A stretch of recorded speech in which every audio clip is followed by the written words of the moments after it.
Hey, hey guys, very happy Wednesday evening to all of you who are watching the stream right now. Woo, we're halfway through the work week.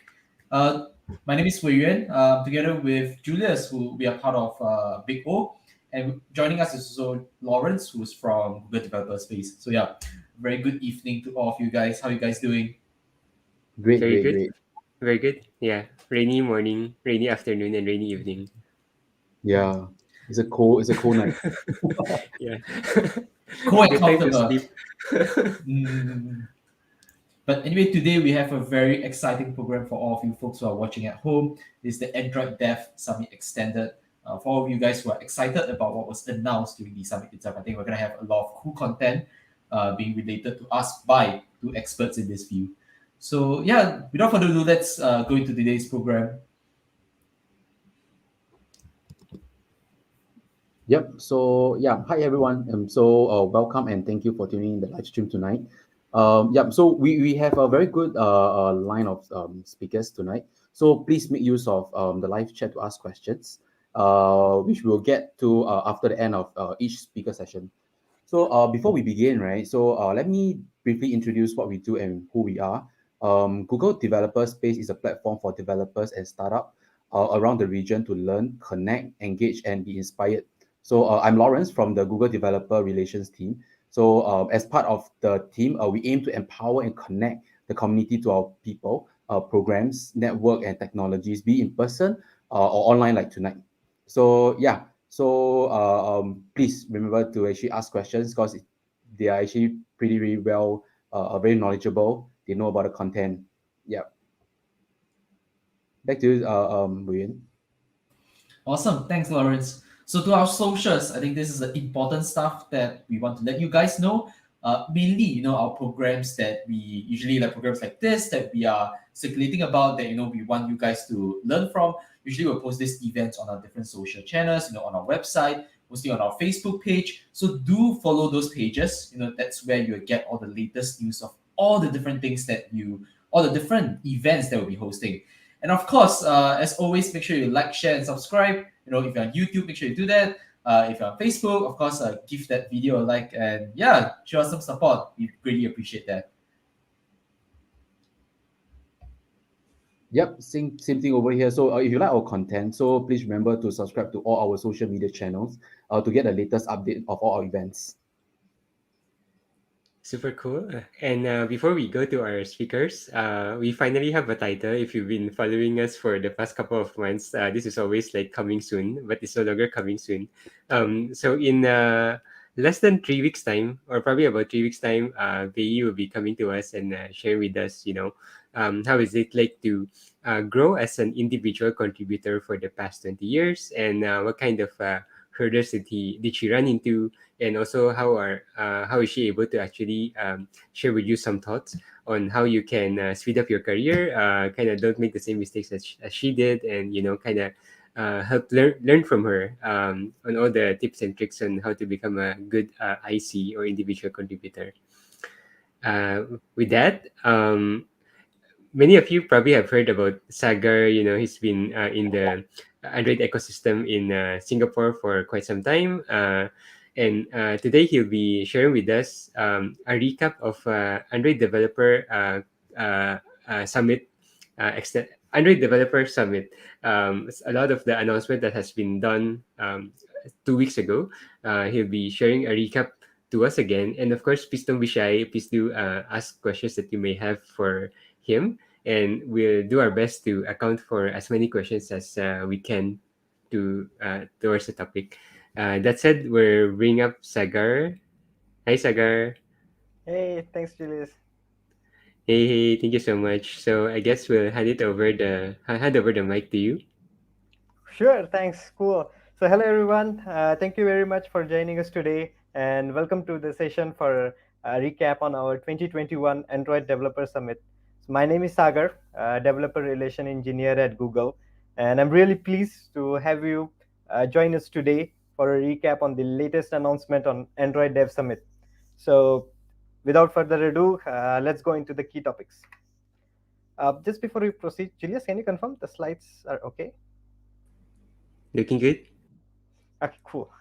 So here's what's agenda for today. So we will start off with a discussion on Jetpack Compose, Material U. Then quickly go through the updates on Jetpack libraries, Android 12L, which is for large screens, some updates on Wear OS and Play updates. So let's go for Jetpack Compose. So we'll walk you through the Material U and the updates that happen for Jetpack Compose. So Material U. So it's a part of Material 3, which is the next evolution of material design and includes a Material U styling and feature. So it's a radical new design vision focused on delivering experiences that are personal for every style, accessible for every need, and adaptive for every screen. So Jetpack Compose, as you might be familiar with it, is the Android's new modern native UI toolkit to help you build better apps faster. We are excited to announce the launch of new Compose Material 3 Jetpack library, now available in alpha at the ADS that happened some time ago. So it includes many new great features of Material U, like dynamic color, updated theming and components, and many more. So you can begin by adding the new dependency for Material 3 in build.gradle. So let's check about the some of the sample apps that we had already published during ADS that can help you to get started and know more about how to build such app. So JetChat is our sample chat app built with Jetpack Compose and currently uses theming and components from Material Design 2. But in our ADS talk, we use the latest Compose Material 3 to implement this beautiful update to the JetChat. So what did we do? So we updated the color scheme.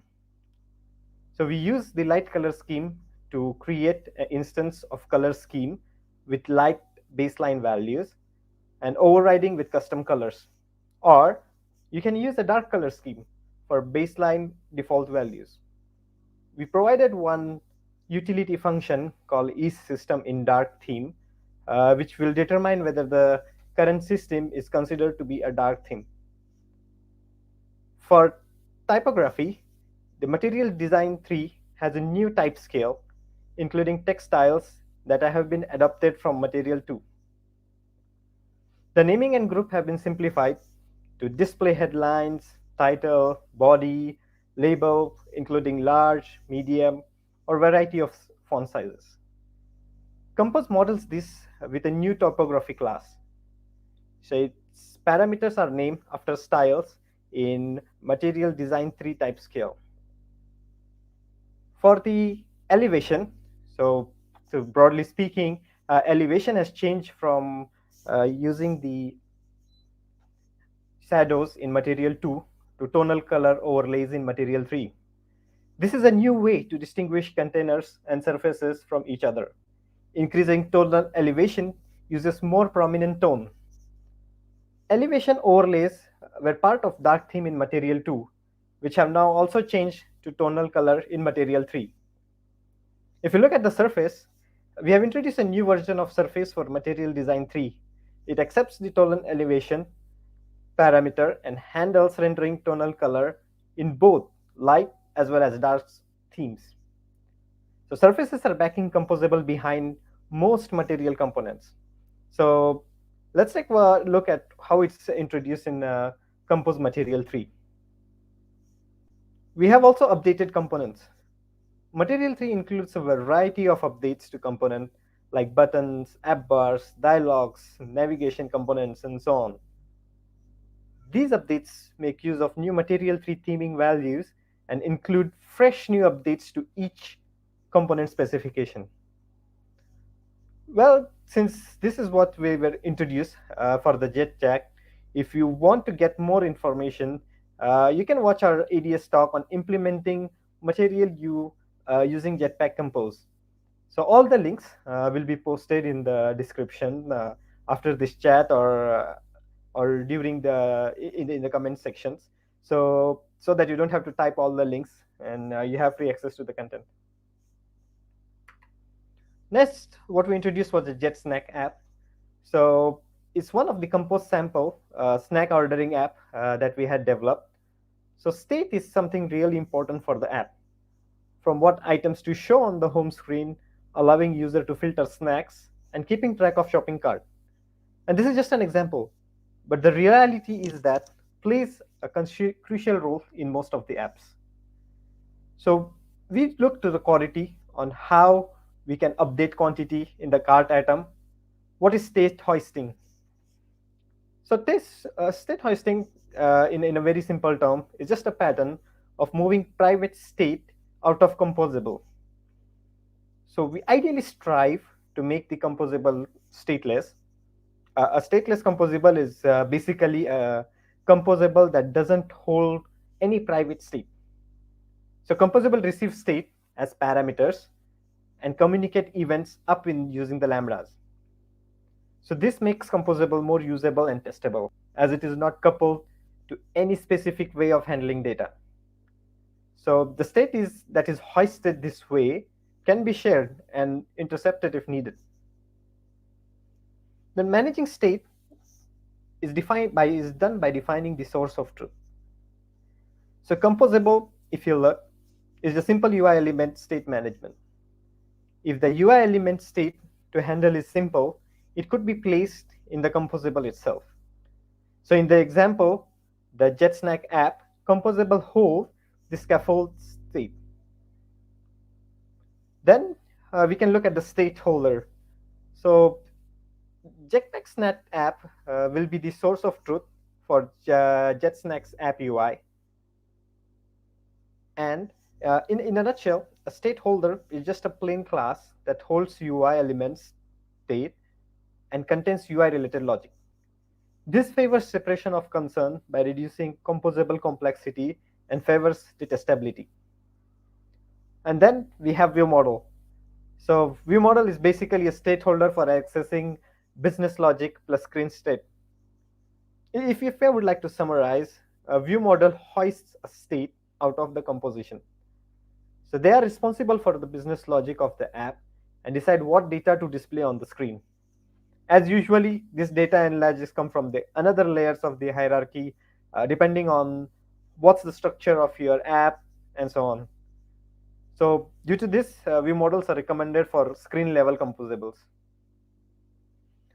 We have a beautiful talk on this topic too. It's called a Compose State of Mind, and the links will be provided soon. So let's see what we saw in Jetpack Compose. We introduced several new features and a guide to incorporate them in your app. So let's take a look at some of them. We introduced widgets. We built modern app widget, covers, water widgets, improvements in Android 12, and better tooling. In the animation talk, we were focused on Animation Reimagine, which introduces the brand new animation API and how to imagine it. For the layouts talk, if you want to view it, you can get ready to dive into layout, explaining how it works under the hood, the capability it has, how the bundle layouts and modifiers are built, and how you can easily create the custom layouts. For the dynamic color, we deep dive into how dynamic color interact with the distinct brand expression in your app. And we also provide new tooling for visualizing dynamic color and seeing those changes getting reflected in your app's UI. This is not it. We also prepared a playlist for you on all of these topics related to Compose. So do check it out on those. With that, let's just move on a quick updates on some of the Jetpack libraries that we had seen. Let's take a look at Room 2.4 and what it brings. So with Room 2.4, we introduced auto migration. Before this library, you had to implement a manual migration class in which you would write and execute the SQL statements to migrate between versions of your database.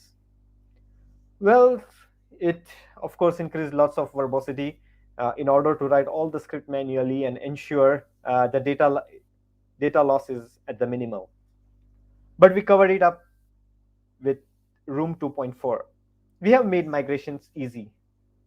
Database migrations allow you to update your database schema with any changes between versions while avoiding the data loss.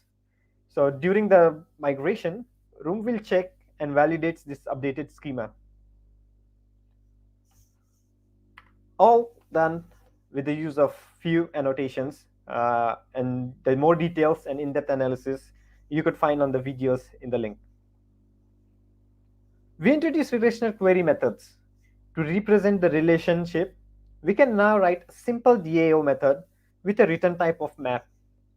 You only need to provide the query and the return type. Room will take care of the rest. This introduces and reduces the verbosity issues which were caused due to additional data model created to support the relationships only. We introduce enum type converters. So Room will now default to using enums to string and the other way around if none of the converters are provided. So if a type converter for an enum already exists, Room will prioritize using it over the default one. We introduce query callbacks. So you may sometimes want to log queries to see what's going on in your database. Well, we added callbacks to the Room database builder so that when a DB is running queries, it will get logged, giving you better control and better understanding of how it's being currently executed. We have extended support for PGNation 3.0 and RxJava. Of course, this comes with an additional part that you require the additional artifacts to be declared in the build.gradle. We have also introduced an experimental feature to support the Kotlin symbol processing. So it's basically a native replacement for KAPT that runs annotation processor as part of Kotlin compilation. So that's all for Room 2.4. Now let's take a look at Work Manager API. So for Work Manager, we introduce fresh APIs that enable your app to get back to the foreground even when the background restrictions are in place. You can now request to be run immediately while your app is in foreground, and it will continue to run even if your app is put in the background. With the new Work Multiprocess library, Work Manager introduced APIs and improvements under the hood that helps large applications to schedule and run in a dedicated process more efficiently. We also added APIs that enable testing single workers and entire work continuations. As a developer, you have now access to the detailed debug logs as well as inspection directly from Android Studio. We wanted to make it easier to run long-running work. That means work which can learn more than 10-minute execution window that work typically get. To make this possible, Work Manager binds the worker's life cycle to that of the foreground service. Users have limited attention span, so we provided the APIs to make stopping of such long-running work from notification tray itself. So do check out the new introductions to the Work Manager API. We also introduced a window manager. It's basically a library that gives you a backward compatibility API to work with window sizes and metrics. It provides you the accurate measurements to load correct resources. So we introduced window size class, which basically provides the native layout breakpoint and enables you to adapt your UI. It's helpful while selecting right layout for different device type and responding to different window sizes. So with all, the Windows Manager package allows you to calculate and get all these matrices which will be useful during your development. Now let's take a look at some of the experimental features that we were really excited to announce. So devices that have multiple displays can introduce new way of interacting with them. One exciting example is rear display mode that allows using high quality primary camera while showing the preview to the user. It will be great for taking selfies with the main camera, which is of course is a more powerful version available on your phones. We are working on a new set of APIs to support the use case. Look for it coming among the experimental Work Manager Jetpack APIs soon. Now let's look what we had for Android L, what we did for the large screens. From Android 12 onwards, Alt app will run in the multi-window mode by default. The app might run in a split screen, in a window size inside another app, and the app needs to take into account the window dimensions and exclusive hardware like exclusive access to hardwares like camera or microphone. To enable this, we improved the task manager, which makes it easier to support the multitasking. It simplifies switching between the apps and navigating back and forth to the screen. So imagine on a large screen, the app bar makes it easy to drag apps in a split screen or your multiple window mode. The apps now will be able to load either in split screen or a multi-window mode, regardless they have declared it to resizable. So which means it comes down to you to ensure support for resizables and to avoid your app getting restarted or app being added to the compatibility mode. So when you're building for it, do ensure to test out on the foldables. Well, since testing is the major part, we also came up with the foldable emulator available as 12L. Let me play the video. The 12L feature drops comes with API and SDK level 32, which empowers you to easily target new features. You can get ready to start all these features by getting the Android Studio emulator with 12L system image, which now allows you to test split screen, foldable, and rotations. I hope the video played.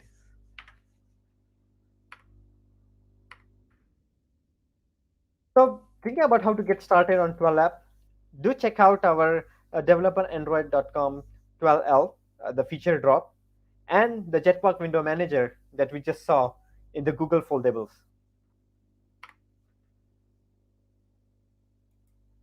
Now let's take a quick look on VROS updates. Many developers created helpful experience for the latest version of VROS, which launched earlier this year. And we are looking forward to the richer, more impressive app experiences. As you know by now, the Jetpack Compose library simplifies and accelerates UI development. And we are bringing the Compose support to the VROS. You can design your app with familiar UI components adapted for the watch. This component includes Material U so that you can create beautiful apps in less code. We also have our other updates for Watch Face Studio, our APIs, design tools, and the Play Store for VROS. We watch the faces are one of the most visible ways that user can express themselves on their smartwatches. Creating a watch face is a great way to showcase your brand for users on VROS. We have partnered with Samsung to provide better tools for watch face creation and make it easier to design watch faces for the VR ecosystem. Watch Face Studio is a design tool created by Samsung that allows you to produce and distribute your own watch faces without any coding. It includes intuitive graphic tools to allow you to easily design watch faces. You can create watch faces for personal use, upload it to Play Console, to share with your users on VR device, but the minimum support API level is 28 and above. We provided style editing, which customize the app face color, background image, font, and more. The grouping and complications components so that you can control or move the components with a single action. You can handle an entire complication as one group. You can add tags with date, time, battery, setup, step counts, information, and many more using the tag expressions.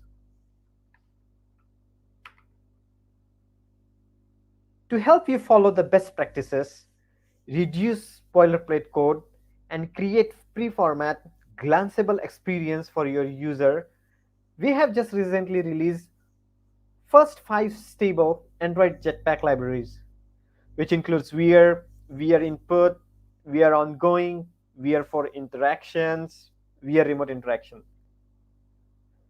We also introduced Tiles API. So Tiles provides easy access to the information and actions user need in order to get things done. With a simple swipe from the watch face, a user can find out latest forecast or start a timer. Tiles are now enabled for most devices in the market, providing predictable, glanceable access to information and quick actions. The Tiles API allows developers to build custom tiles that users can include in their watch. With Jetpack Face APIs for developers who want more fine-grained control of their watch faces, we launched new Jetpack Watch Face APIs, which is an RC build from ground up in Kotlin. The new API offers features such as watch face styling, which persists across both the watch as well as the phone. We provided smaller, separate libraries. You only need to include those you need. The battery improvements, and by encouraging the battery usage patterns out of the box.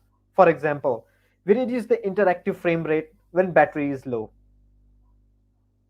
New screenshot APIs can see their watch face changes in real time, and many more features which you can rely on. So this is a great time to start moving from the older watch face support library to this new version. For the Play Store, we also updated filtering to make it easier to discover and download compatible apps for VR Watch. For Play Store on your phone, search has been improved with new filter to add watch or watch faces to narrow down your search to relevant apps and watch faces. So do go and check those out. Since we are talking about Play updates, let's see what are the new changes that we have brought. We have been building new features to help developer in the growth of their own platforms. So including enhancement to trust and safety, tools to boost app quality, and improve monetization. We also provided some of this for games and an exciting new app marketing certificate.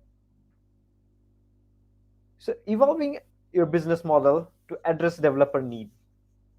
We have made important changes to ensure all types of businesses can be successful on Google Play. We now have multiple programs designed to support our app ecosystem, with 99% of developers qualifying for a service fee of 50% or less. Recently, we announced that starting 1st of January 2022, we are decreasing the service fee for all subscriptions on Google Play from 30% to 15%.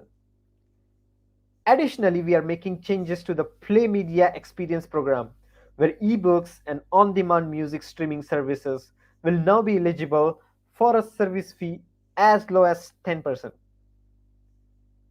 We have done improvements to trust and safety. Data safety section lets user to know what type of data your app collects, and shares, and how the data is used.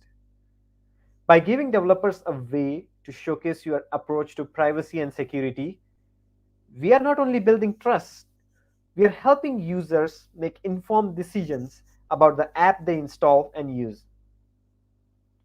We are investing in new developer tools that help you protect your apps and games from abuses and attacks, so you can ensure your users have experience you intended. The new Play API integrity will let you determine if you are interacting with the genuine app binary installed by Google Play and running on a genuine Android device that's powered by Google Play services. If not, you can decide how to best introduce additional friction and reduce the risk to your app.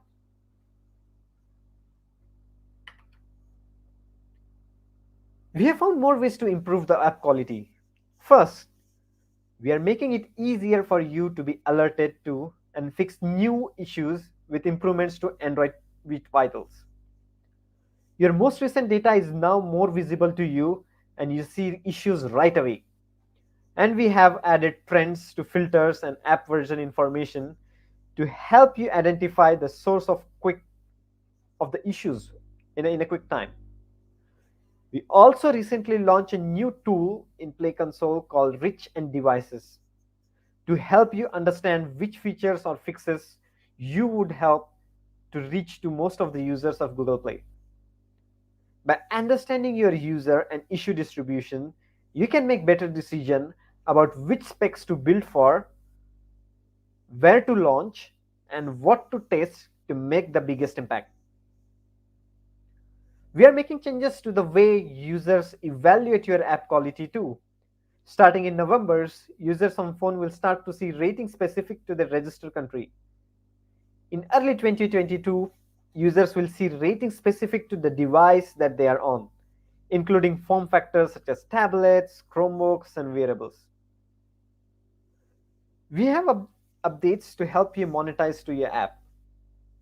A billing library version 3, where we continue to invest in modernizing our platform, including updates to the billing library. The latest version of Billing V3 includes new ways for users to pay subscription, promotion, purchase attributions for games, and improvement to the purchase reliability and security. Today, subscription users who go into the payment decline often aren't aware of it or experience too much friction to fix their payment. That's why we have launched a new API in-app messaging that can detect whether a user is in payment decline and show a helpful message right in your app, so the user can immediately fix payment without leaving the app to go to the Play Store. On an average, our early access partners saw a 99% improvement in subscription recovery spent for users who saw the message. We strive to provide seamless grieving experience. The updated signing API for Play Game Services drastically simplifies the sign-in implementation. It's still now in early access. The new SDK makes for one-line implementation. We have also simplified the setup for users, combining the Google Play game install and profile creation in one step. This allows users to get back to their game more quickly, even when they don't have Play games installed. We are also streamlining the process of opting to auto sign in for an even smoother experience for returning users. Starting in 2022, Play Game Services will no longer require this installation.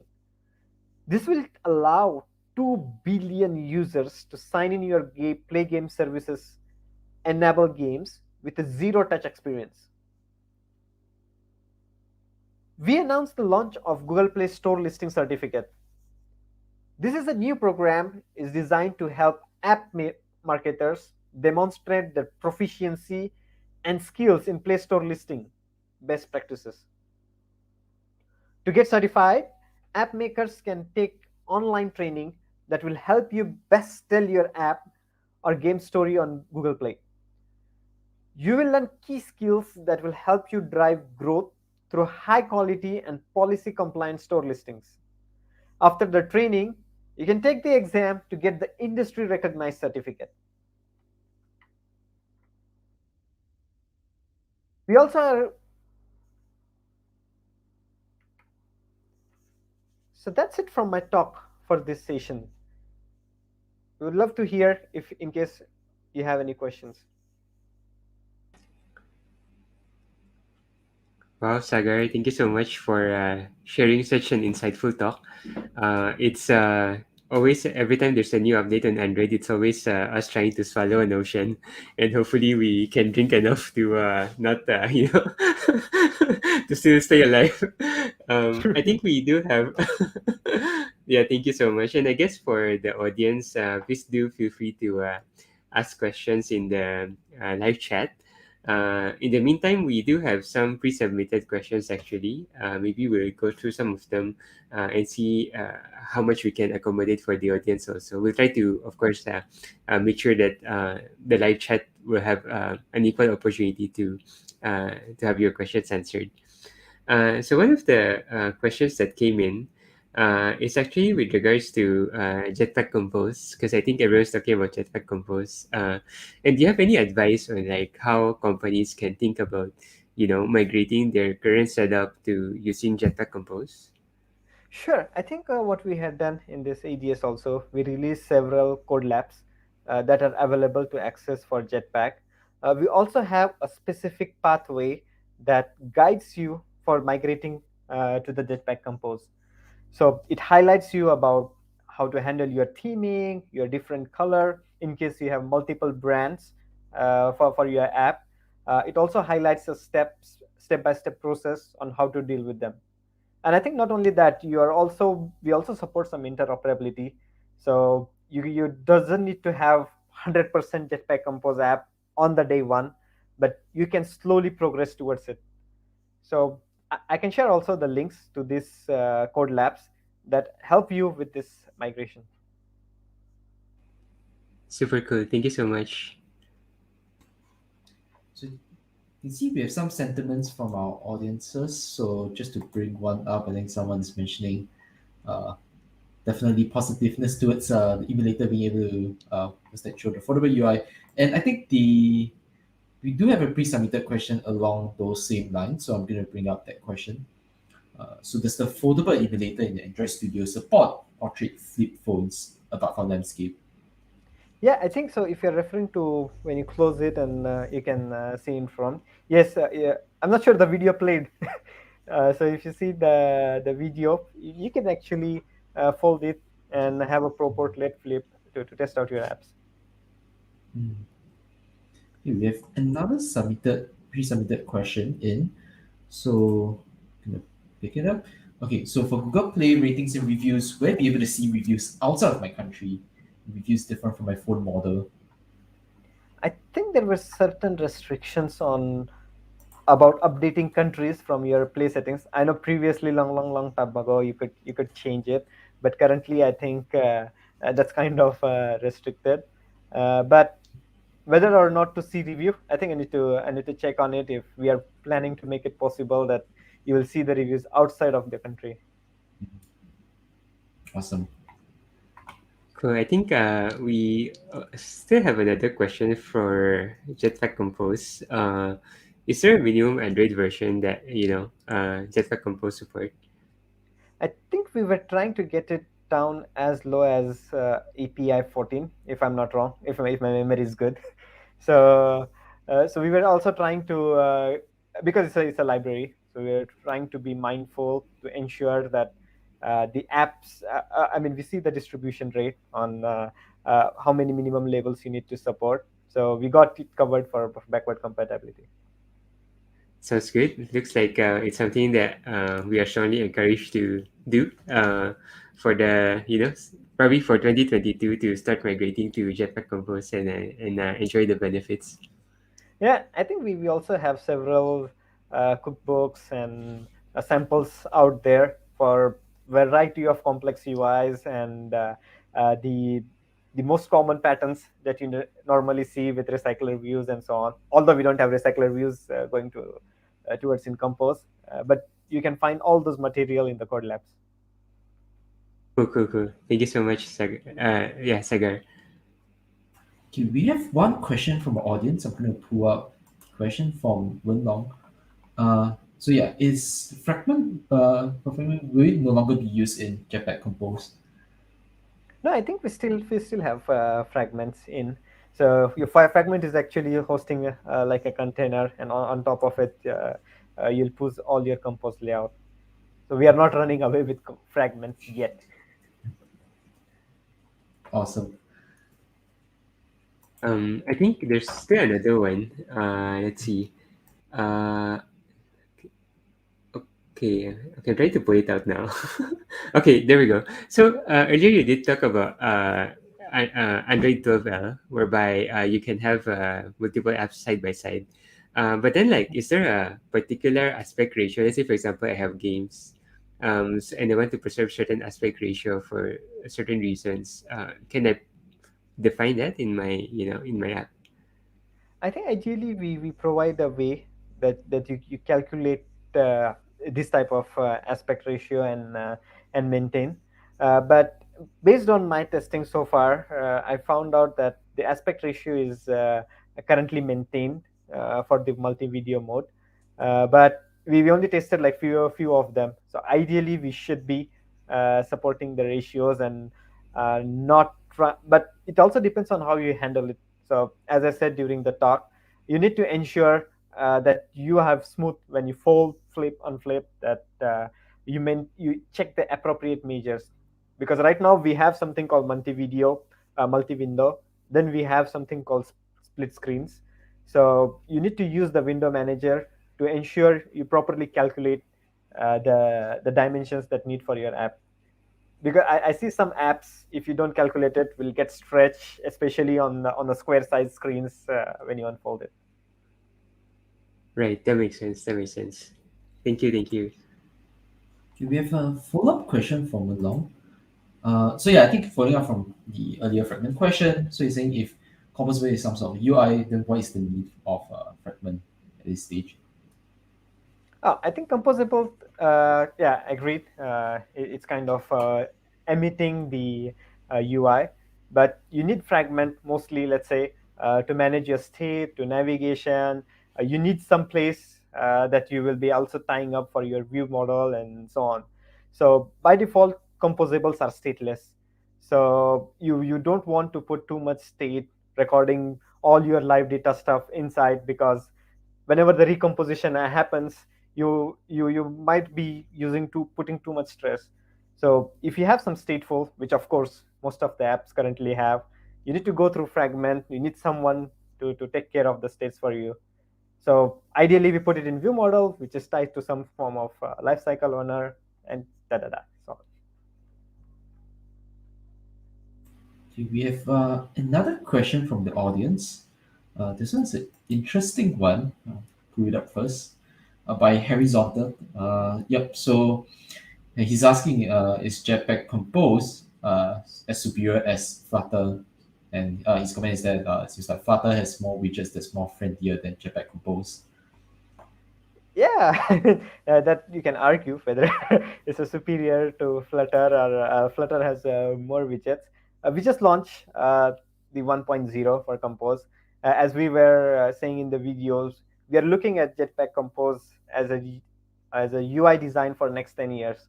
So which will definitely have a wide array of improvements coming. So if you check the widget stock that we had in ADS, we definitely started with introducing more app widgets to support the developer needs. So just a start. We will be soon adding more features, some experimental features to check out. So Flutter has its own fan base, and with Jetpacks, it's catching up. Awesome. Yeah, I think that's pretty much the questions that we have for now, it looks like. But if you all have any more questions, right, feel free to throw it out there in the live chat. And then we'll try to address also if Sagar is still with us, towards the end. We'll try to address some of those. Thank you, Sagar. Thank you so much. We'll put you to the backstage for now. Sure.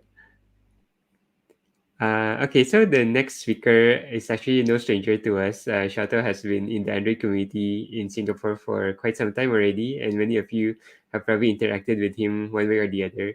Shato will be talking about Google Play billing integration.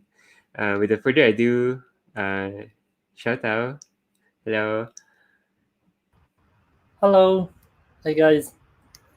Hello Julius. Hey, Hello everyone. yeah, good to see you. We'll hand over the microphone to you. Sure. Thank you, Julius. Hello everyone. Hello everyone. This is Xiao Dao. I'm a Google developer advocate in Singapore. So in the following part, I will talk about Google Play billing. Yeah. So as many of you know, Google Play has launched a new policy this September. So asking developers to use Google Play billing for Android applications, which has been published to Google Play Store, either it's mobile or TV. So after that, many developers have reported to us they are facing a lot of challenges when trying to integrate Google Play billing into their application. So this is the session for you guys. So in the following part, I will try to help you understand how developers could add Google Play billing feature to their Android application step by step. And I will try to help you understand the different tools a developer may use during the integration. Cool, let's get started. So here's the agenda. We will start from a high-level integration roadmap, and we will talk about different tools a developer would use when integrating Google Play billing into the Android application. Okay, so the high-level roadmap. So here are like 6 basic steps developers may need to go through when he's trying to add Google Play billing to his Android app. So firstly, use Google Play Console to set up the payment profile. So when your app makes money for you, you need Google will pay you monthly, and you need to set up a payment profile so you can get the payment from Google. After that, also in the Google Play Console, developers can set up test SKU, sometimes we call it SKU as well, and license the accounts.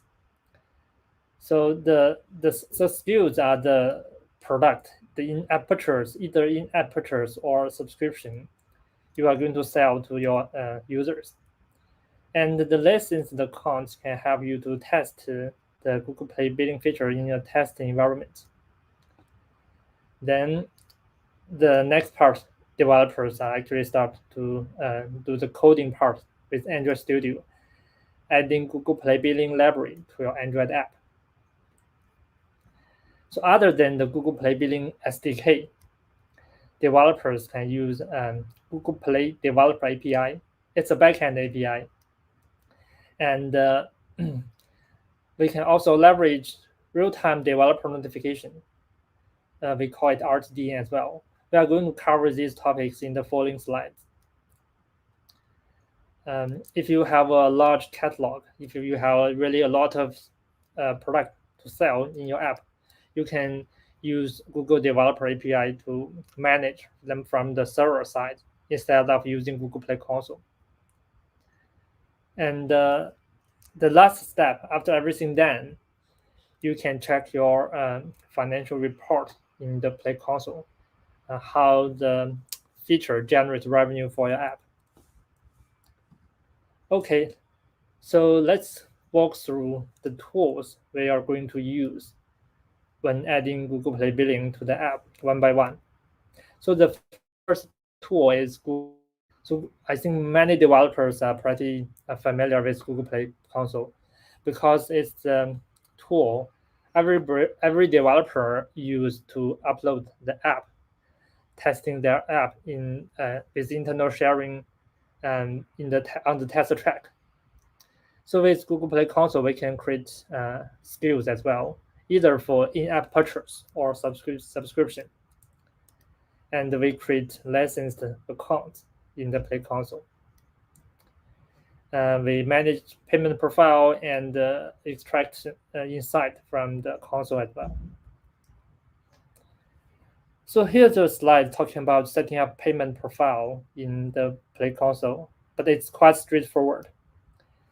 Developers usually need to fill in just several personal information like the bank account and the email address, website, or telephone number to set up the payment profile. So here's the important part. With Google Play console, we are able to create SKU for in-app purchase and subscription. And the licensed test account could help us to test the billing feature with our Android app. So with licensed accounts, when we test the purchase or subscription, we don't need a real credit card to make the purchase. Also, some subscription like monthly subscription or annual subscription, it takes a long time to getting expired, or user can cancel anytime during the month. So with the licensed account, the subscription life cycle will become much shorter. So usually a monthly subscription can get expired in 5 minutes. So in one day, the developers would be able to test multiple life cycles of the subscription, try to understand the different events of the purchase. Yeah, it's quite convenient. Okay, yeah. So after the Google Play console, we are going to use Google Play Billing Library. So it's an Android SDK developers use to add to their Android project. So Google Play Billing Library provides a variety of features, and so it supports one-time products purchase and the subscriptions. So the latest version of Google Play Billing Library is 4. But according to our policy, by November this year, so it's already November now, by November, all developers should update their billing library to at least version 3. So Google Play Billing Library supports many advanced features and offers a lot of flexibility for developers. For example, it covers free trial, introductory price. We have grace period, account hold, and subscription pause in Google Play Billing. So yeah, so here's a very simple a purchase flow when a developer is trying to integrate Play Billing in the app. So with the Billing SDK in the Android application, developers can use the API to query the SKU, which has been previously created in either Google Play console or with the developer API. After getting these SKU, the developers launch billing purchase flow called the API to launch the purchase for user. And after that, Google Play will take care of the rest of the purchase process. For example, they will check the eligibility of free trial, introductory price, additional offers, like display SKU details, and ask users to link credit card or select different payment option. So Google Play will take care of these for you. So here's a flow chart of how an Android developer can add a billing library SDK to the Android project. So there are 8 steps. So firstly, add a dependency to the project in the manifest file. And So in the code, firstly, we need to initialize a billing client instance and establish a connection to Google Play. So your Android application connected to the Play Store on device. And we are going to use the SDK to put the list of available products and display them on the UI. So if users shows his interest in any of the in-app product, when he clicks the purchase button, we use the API to launch the purchase flow, just like the screenshot we have showed in the last slide. We have a class in the library called purchase listener. So developers use this listener to listen to catch any callback from Play Store. If there's new purchase happened on device, the callback will be triggered. So at that time, we can verify the purchase with our backend server and grant entitlement update on the application UI. So users can enjoy the in-app purchase or subscription.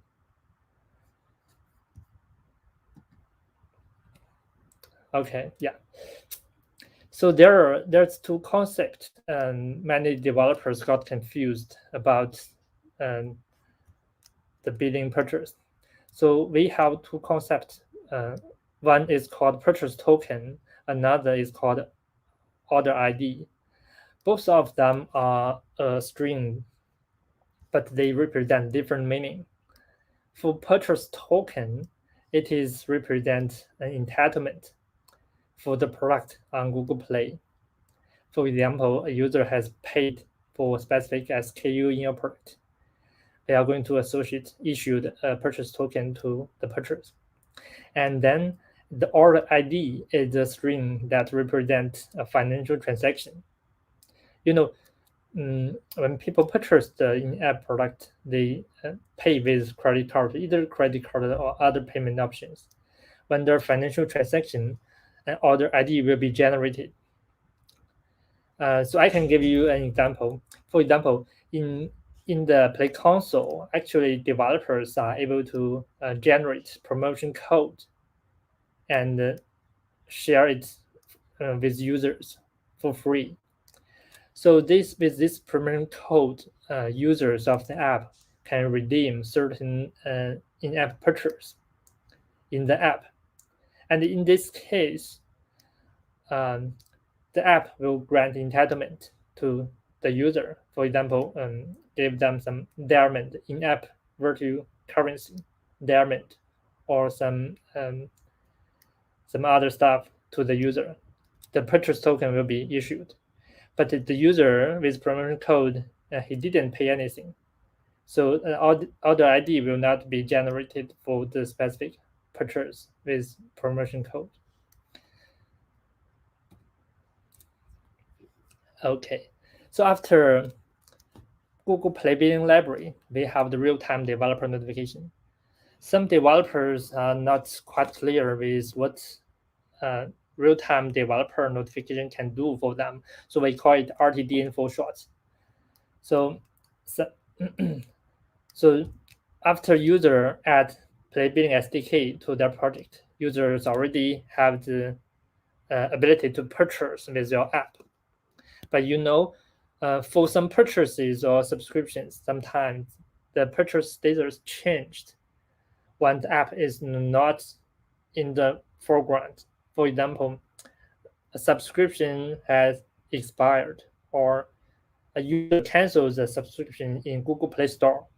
So in this case, actually, the Android application is not running. So in this case, we cannot let the developers know the purchase status change through the client-side API. So the RTD is a server-side notification. So when there's a purchase status change, Google will ping the developer server to notify there's a entitlement state change for example, subscription purchased or canceled, or subscription enters grace period. So when this event happened, the users may have his device off. So Google pings the developer server so that developers can change the entitlement status in time. And the Google Developer API, it's a backend API as well. So it's being used to majorly for managing apps and managing in-app purchases and subscriptions. So when RTDN was sent to your backend server, sometimes developers may need to query the purchase status and verify the purchase, if the purchase is still valid with Google. So in this case, developers can use this Play Developer API. So it's a server-side API. So we trigger from developer server, then response goes back to your server end.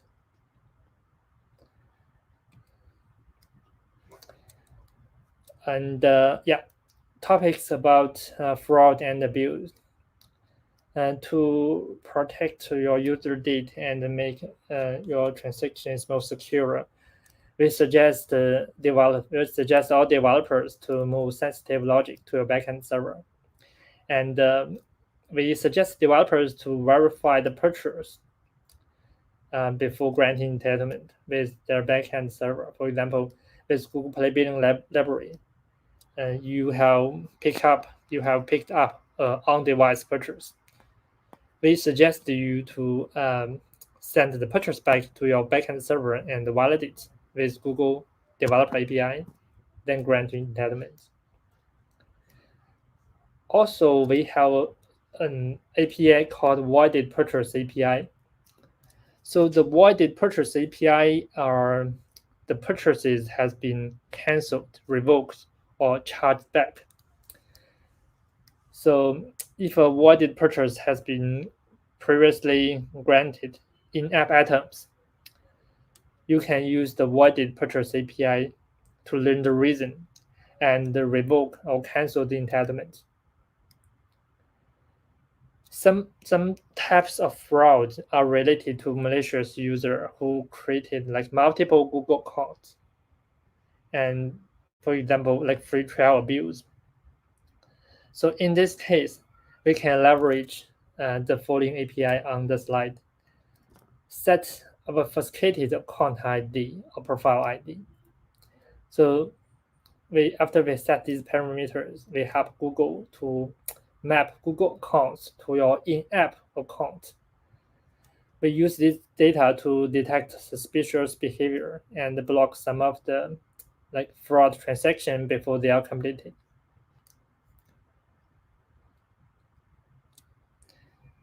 Lastly, sometimes we may have to plan the integration work better. So here in this slide, I have listed a roughly timeline about how much time each part of the Play Billing work will take. For example, set up the Play Console payment profile and set up license tester, set up test SKU will take probably 1 or 2 days only.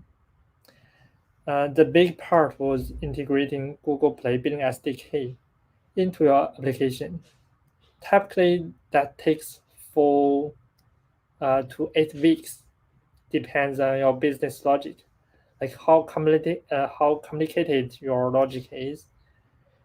But meanwhile, you can ask your backend developers to work on the backend at the same time for real-time developer notification and Google Developer API. So after all this done, Google Play Console will take a few days to generate report to help you understand the purchase from the users. So we have all these resources publicly available online.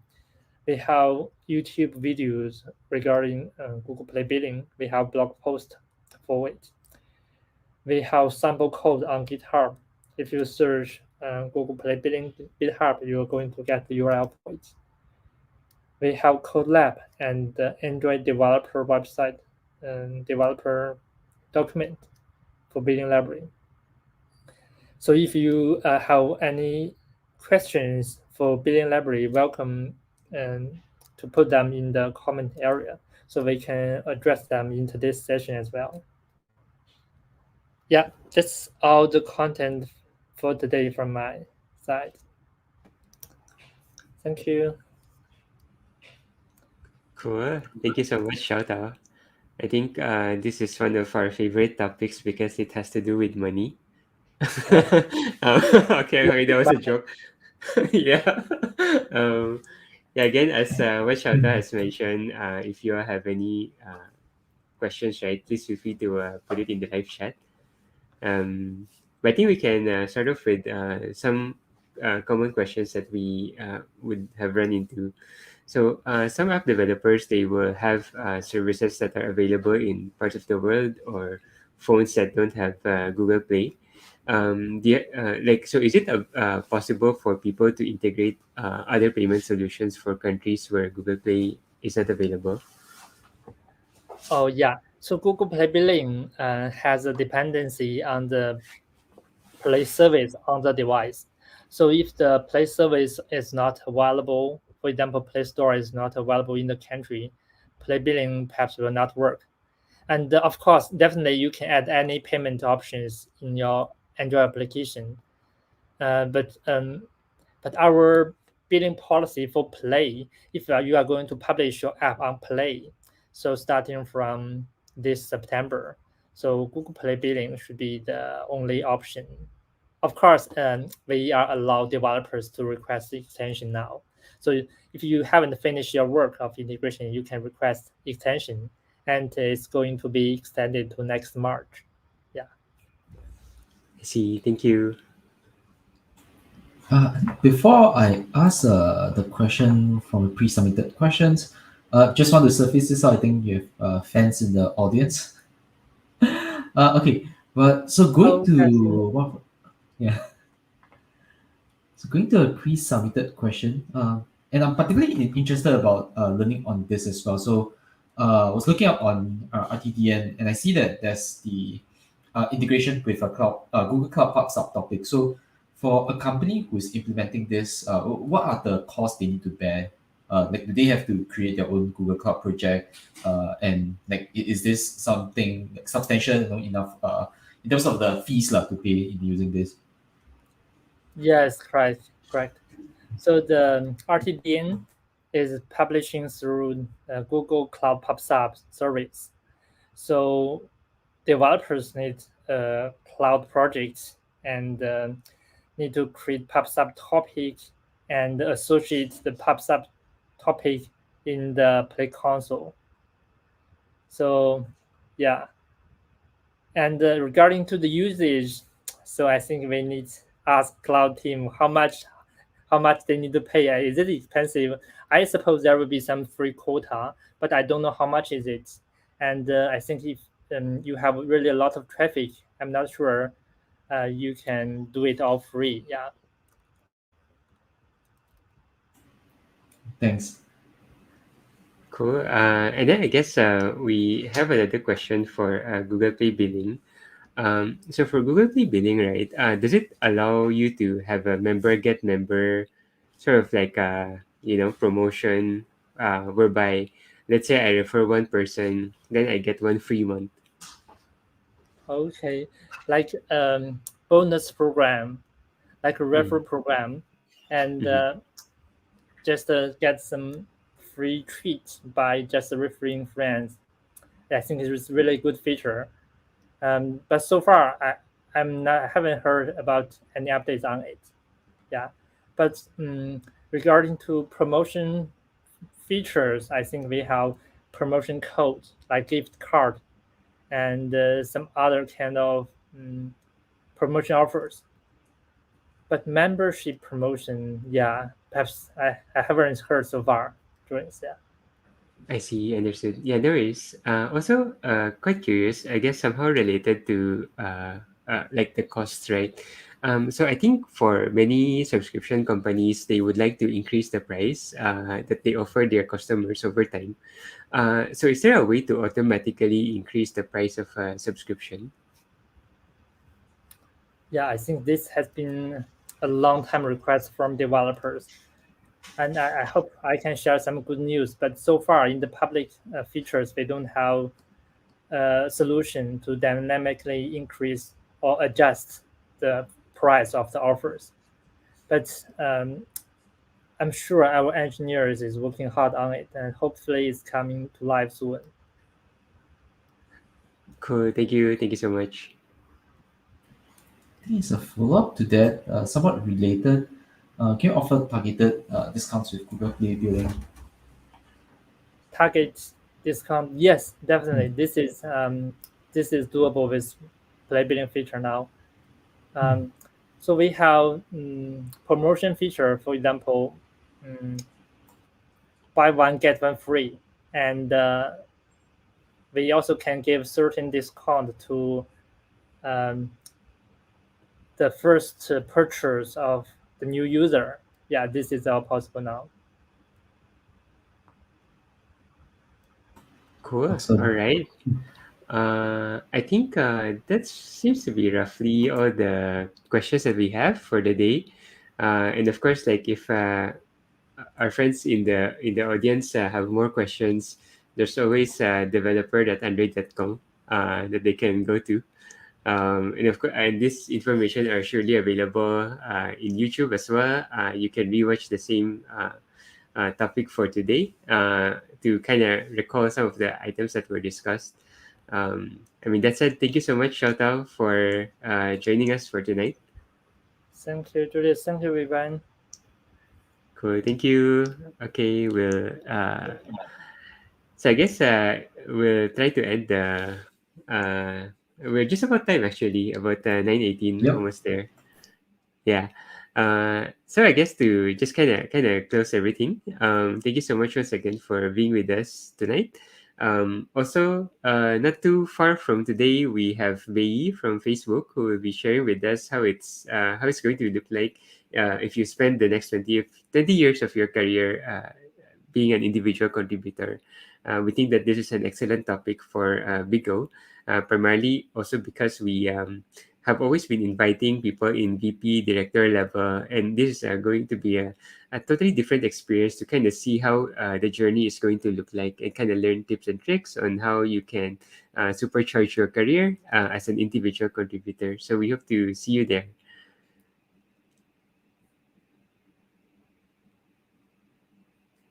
And I think this is the part where we like, share, subscribe. Okay, so yeah, it's been a very interesting event. I think all thanks to our very insightful speakers today. Thanks again to Sega as well as Xiaotao, who has gone through, shared with us this evening and provided their time this evening with us in sharing their knowledge with the community. So we are reaching the end of our event today, but make sure there's different socials, this different socials from both BigO as well as from Developer Space. Make sure if you're on YouTube, make sure you like, share, and subscribe. Give us the support, as well as on Facebook. Follow our page as well. For the next few activities that we will be sharing more details on. Okay, so see you guys next time.